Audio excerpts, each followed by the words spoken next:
Hey, Ed here. Welcome to another edition of Ed Talks. Thank you for taking the time to watch. We know you have a lot of different types of media that you could look at or listen to, and you've chosen to be with Todd and I. So we're very, very thankful. And speaking of Todd, Todd is the President and Chief Executive Officer at HealthX. Todd, welcome to Ed Talks.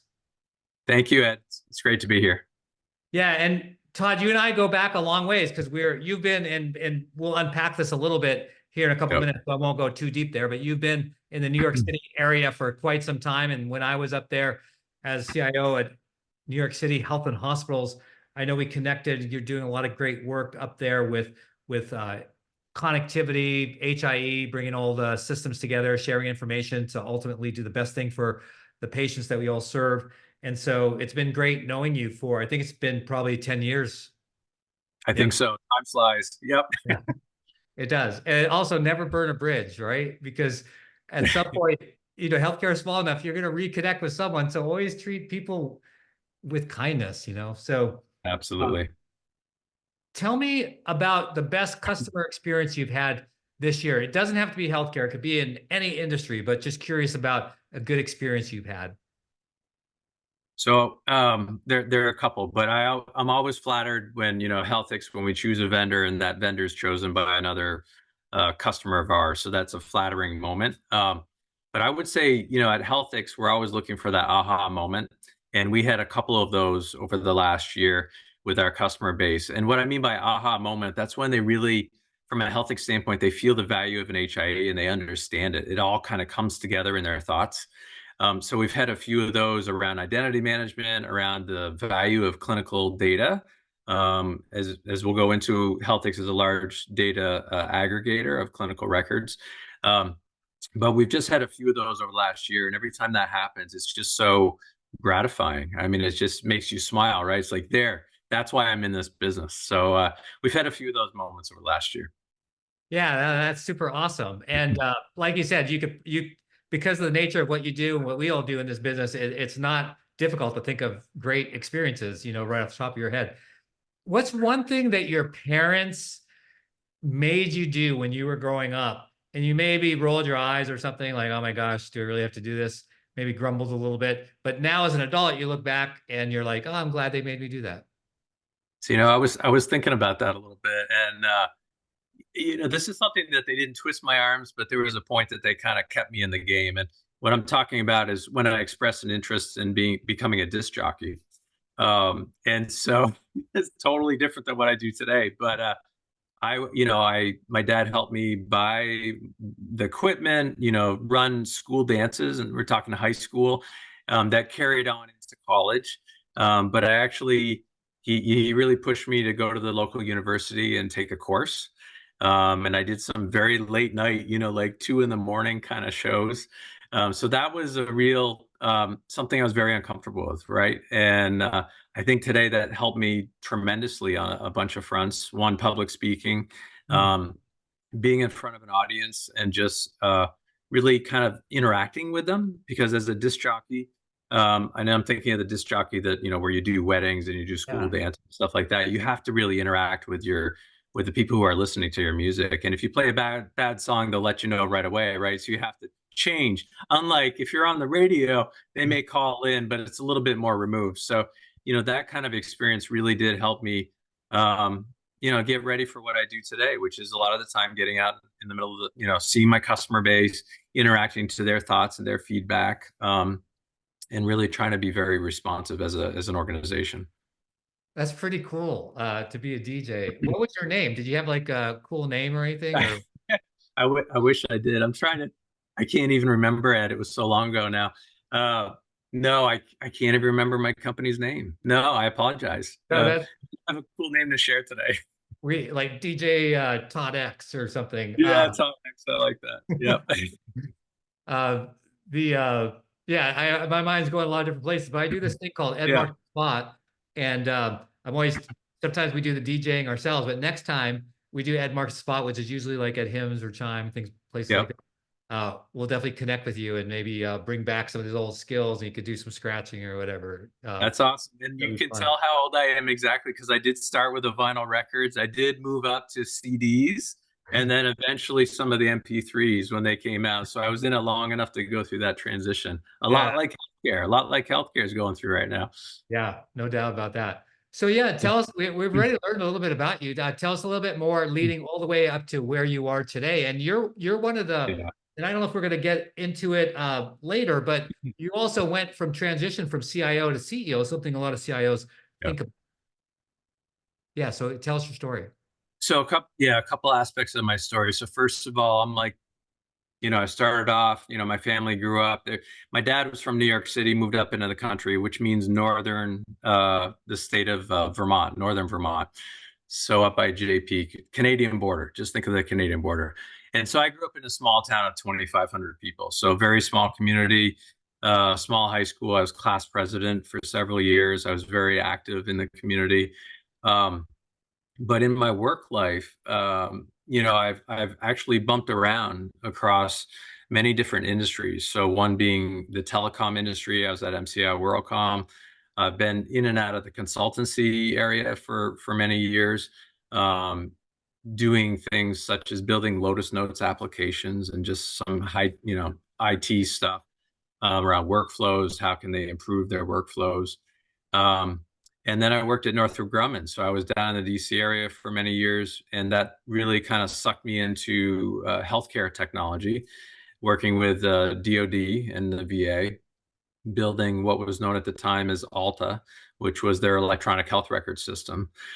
So from that, I went and we moved up to the state of Maine, and I started working for an HIE, one of the first HIEs in the country, called Health InfoNet, and they're still around today. They're a statewide HIE for the state of Maine, and I was employee number 5. So I helped them grow to become a larger company. Employee number 27 eventually was hired.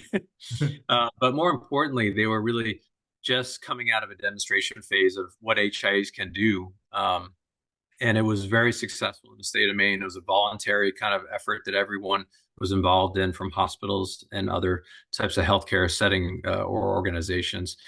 And really went from that to doing that successfully as a chief technology officer, to being recruited down to New York City, which was running one of the largest HIEs in the country, but as the CIO.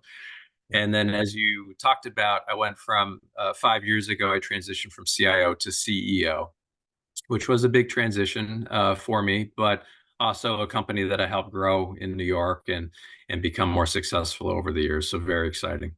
Yeah, no, it's a fascinating career. You're probably one of the most tenured HIE leaders out there in the industry. Probably, Yeah. help me remember, because as you were sharing your story, like when I was first starting out, what was it, Chins or Rios? There was something that was one of Yeah. those two, and then it became one of those, and then ultimately HIE.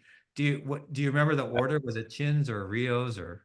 I think it was Chins and then Rios and then HIE. Yeah. And so, in New York, we still get called Rios, Regional Health Information Exchange Organizations, or information organizations, to HIEs, Health Information Exchange.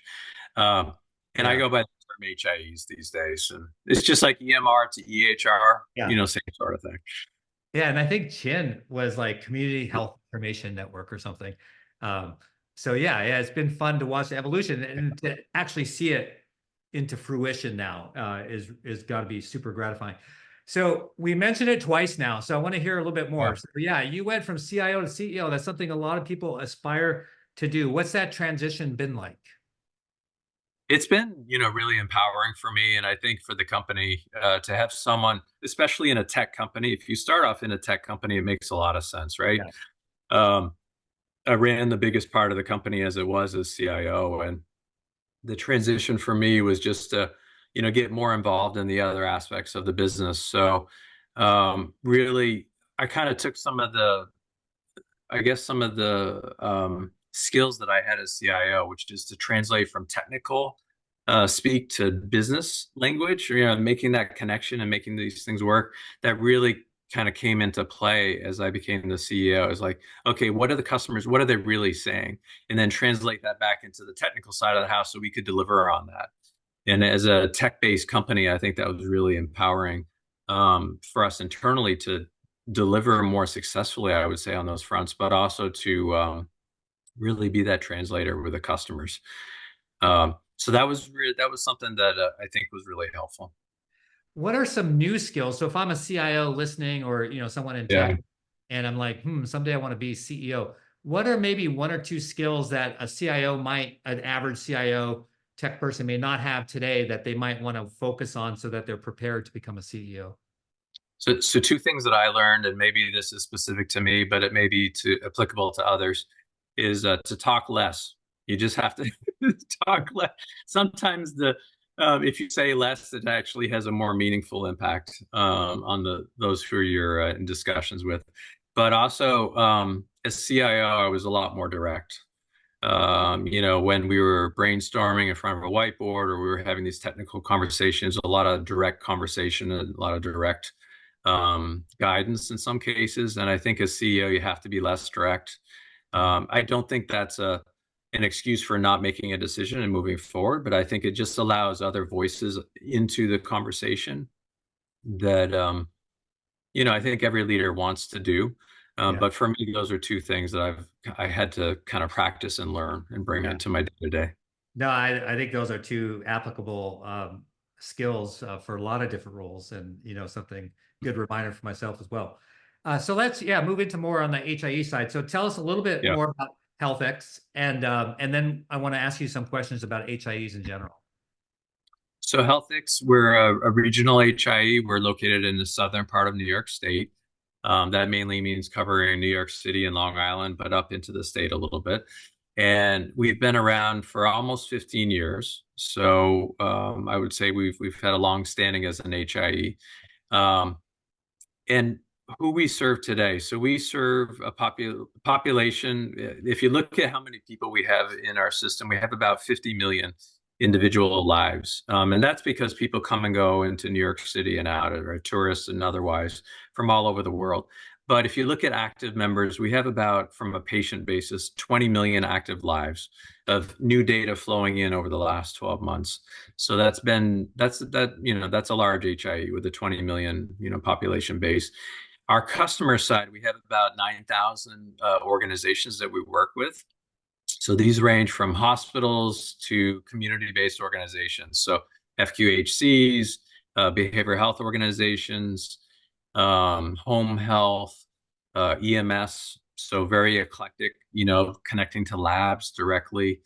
And we also work with a lot of payers. So it's really is a good mix of both the payer and the provider side of the equation, who are typically competing in different areas of healthcare, but we treat them kind of equally in how we move data and some of the services that we offer.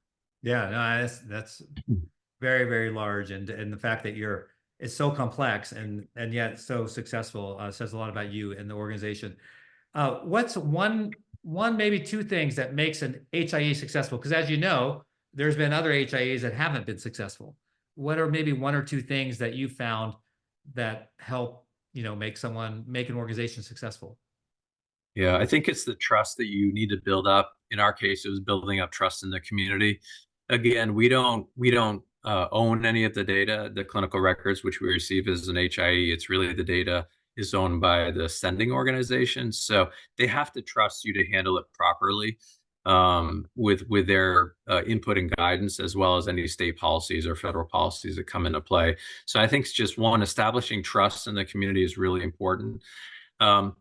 Number two, I think health, for HIEs today, being successful means you have to do more than just move data. The movement of data is becoming commoditized. It's not perfect by any means. That's why we have TEFCA and other things coming into play. So there's still a big need for that. But I think HIEs need to focus more on leveraging the large data aggregation, or the data insights that they can glean off from collecting data for so many years. How do you leverage that? How do you do it in an effective way that fits into the clinical workflow at your organizations, or fits into the payers workflow for their members, right? We're doing a lot of HEDIS measurement calculation today. We're sending certified NCQA data to them to do that.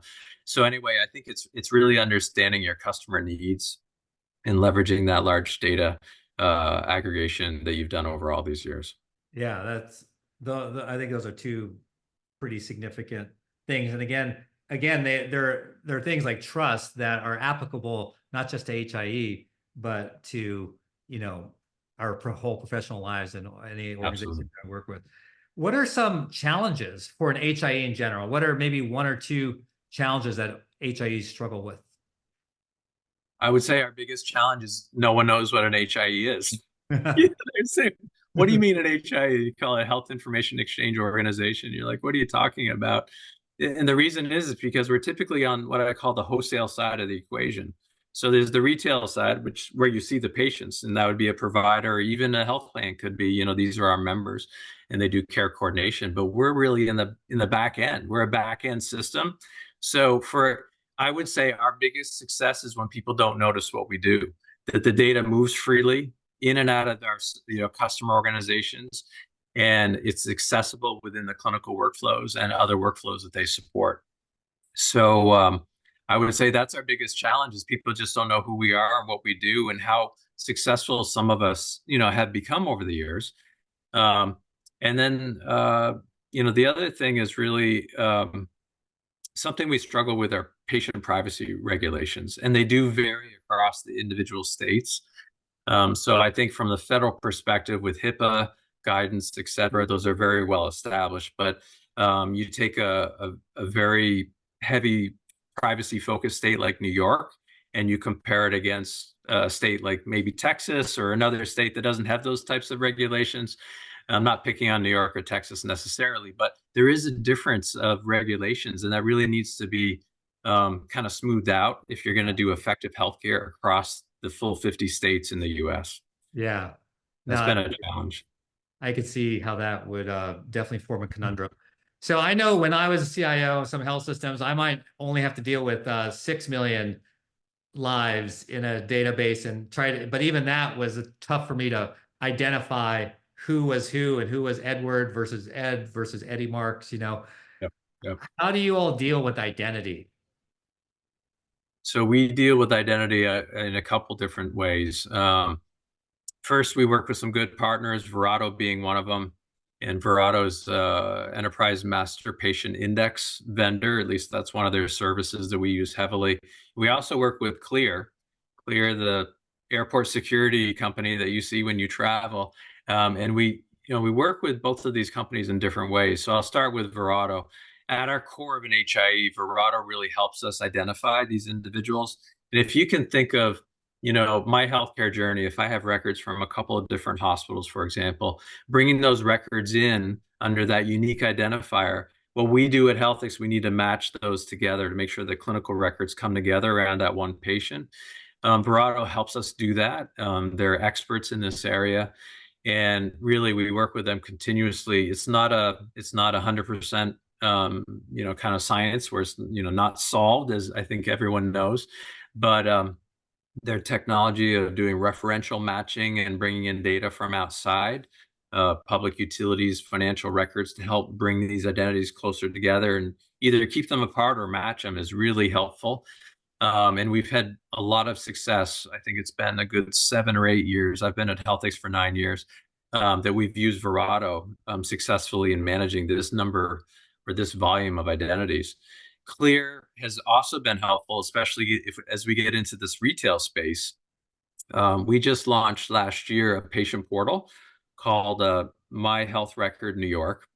And with that, you can imagine the downside if we were to misidentify you, Ed, and your record, or bring some of your records which were incorrect into your identity, which you then are exposed to through your patient portal. So that would be definitely feedback to HealthX. It would affect how we manage identities. But Clear brings that identity proofing piece to the table as well, which I think is really important. So as you go into our portal, if you go online, it will identity proof you to make sure you are the person you say you are, and then it will let you into your records. So again, that high level privacy, security, and then the management of those identities is really fundamental to what we do as an HIE. And we're pretty excited we're now just this week promoting it heavily. So we're reaching out to all the New York residents that we serve, and we're trying to encourage them to access their medical records and kind of be empowered and be part of their healthcare journey. Yeah, I think it's so important. I can't identify where this happen, but one of the organizations where I served, the person coming up to check in was the exact same in so many levels as another person. And we caught it, but almost misidentified that person, which could have had really negative results. And so I'll never forget that. And then one time at the airport, it was I was on the list to be upgraded. And Mhm. so they called like Ed Marks to the counter, and I go up there and there's another guy there, and he's Ed Marks. And then they were like, well, which one of you was born? They were looking at their screen, Yeah. such date. And both of us were born on the same date. And, my name's on a very popular date. And then so finally, I forgot what the tiebreaker was, but they ended up giving it to me for some ridiculous tiebreaker. I can't even remember what it was, but Yeah. even there, with a unique name and everything, it's an issue. And so I was glad. I loved it when I heard about Clear getting involved as well, because I use them a lot at the airport and at stadiums and stuff like that. Anyways, it's super interesting. Yeah. I figured you had to have a pretty sophisticated solution. So let's switch now to leadership. So we talked Okay. about your career and CIO to CEO. We talked about HIE, some of the Mhm. opportunities, challenges, things that you're doing, make them successful. But in terms of leadership, obviously, Todd, you're a great leader. Where do you go for inspiration? So you're gonna think this is a funny answer, but I watch Star Trek. So I tell you, Star Trek for me, even is, and it's the next generation for the Trekkie fans out there.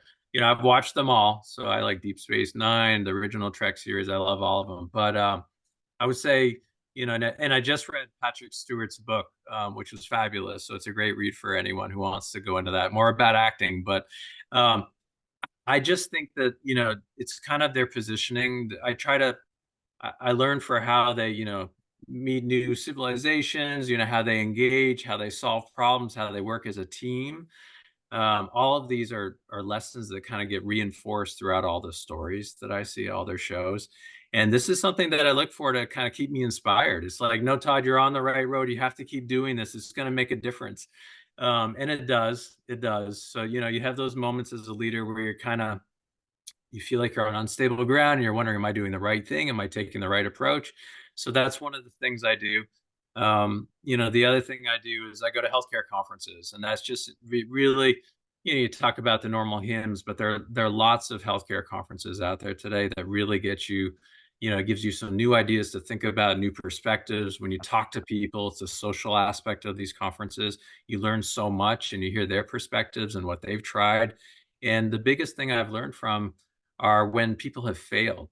When they failed, what did they do? How did they change? How did they then pull out of a failure? Yeah, And how are they applying that? Those are some of the biggest areas of lessons of improvement, opportunities, I would say. So, totally. yeah. I love Patrick Stewart. I got to look up that book. Yeah. I used to watch Star Trek Next Gen all the time. In fact, my oldest son, I call his pet name is Number One. Oh. So, because I have 5 kids, I gotta be careful, but he's Yep. my number one. He was like my firstborn, so I called him Number One, and then we named one of our dogs back in the day Riker. Oh, Um, there you go. Okay. speaking of Number One. Um, so Yep. anyways, yeah, good stuff. What about recharging your batteries? Maybe it's the same answer, but Yep. obviously you've got a, CEO, a stressful job and all that kind of stuff. What do you do to like relax and recharge? Yeah, I definitely, since I grew up in northern Vermont, the way I recharge is to go for a walk, go for a walk through the woods, get out in nature. It's just the best for me. It's the best way to kind of calm my thoughts, because otherwise as CEO, you're always on. You're always on when you're on vacation and you're struggling, like I'm on a beach, I got to relax with the family, but you have to turn off. The best way for me is to go on a walk. Go on a walk, whether you're by the ocean, through the woods, whatever it is, or the winter time. And I know we're coming out of winter now, but I'm a downhill skier, so I'm out there skiing all the time, and anything I can do to kind of get that mental break. Yeah. And the sports and stuff like that, it really makes you focus just on that, so it gives your mind a break from your day to day. Yeah. All right. So I have Yep. two questions left. So All one right. is, as a DJ, what was like some of your favorite songs, or what are your favorite bands that you like to play back in the day? So oh my goodness, you're testing my memory here. It depends on who I'm trying to perform. You know, Yeah. is it like a high school setting or otherwise? But I love dance music, so I'm one of these big, you know, as dance music was kind of coming, it's just the hype, it's the excitement around it. And I can't say I have a favorite song. I would get it wrong if I mentioned one song, and then Okay. people would make fun of me. So, but anyway, I just remember, you know, it was just dances were so much fun because everyone's there to have fun and do. Yeah. And there was one dance I did at a college, and I had everyone on the ground with their arms and legs up in the air. It was crazy. The energy you get from leading something like that's really Yeah. amazing. So just Yeah. wonderful experiences. Sounds like it could have been Rock Lobster. You can, Yeah. there you go. So we covered a lot of ground in a short amount of time. Todd, is there something I missed or something we talked about that you want to double down on? I'll give you the last word. I have the last couple words. You know, I want to say something about healthcare. Healthcare is so personal, and it's unlike any other industry that's out there today. So I think there's a lot of focus on healthcare because at the end of the day, we all go through our own healthcare journey, Yeah. and we interact with the system in different ways. So that's what's unique about this industry. So I just want to highlight that that's a unique thing, and because of that, people care a lot about it. So they care about how they spend and invest their time, the data flow, how you empower them to be part of their healthcare journey, I think is really impactful and important. And I would say don't lose track of that when you're working in the healthcare space. Um, and then back to an HIE for a second, I would say if you're an HIE, be careful of this kind of human element, which if you're giving away services for free, people don't value those services. And Mm. this is just something I've learned in my life across multiple industries is that people value what they pay for. And they don't have to pay a lot, they just have to pay a little bit. So if you're an HIE or if you're an organization, to really get that full buy-in to whatever you're trying to sell or promote, I would encourage you to have people pay a little bit. It doesn't have to be a lot, but just by like signing their name on a piece of paper or paying a little bit, is that whole pay $1 or something, Yeah. they value it more. And I just think that's a lesson that I've learned that I would encourage others to do, that it's human nature not to value things that you don't pay for, which is kind of upsetting in some ways. But that's just something I wanted to share. Yeah, no, I think that's a great insights, that and everything else that we've talked about. Thank you for being on our show. Thank you, Ed. This was such a pleasure, and I've watched so many of your shows, so thank you for the opportunity. Oh yeah, this is gonna be great. Next time we'll play some music and There we go. we'll do a show just on music. All right, that We wraps should up. definitely have music in the background, shouldn't we? I Yeah, sure. mean, Hey, that wraps up another episode of Ed Talks. Thanks again for watching.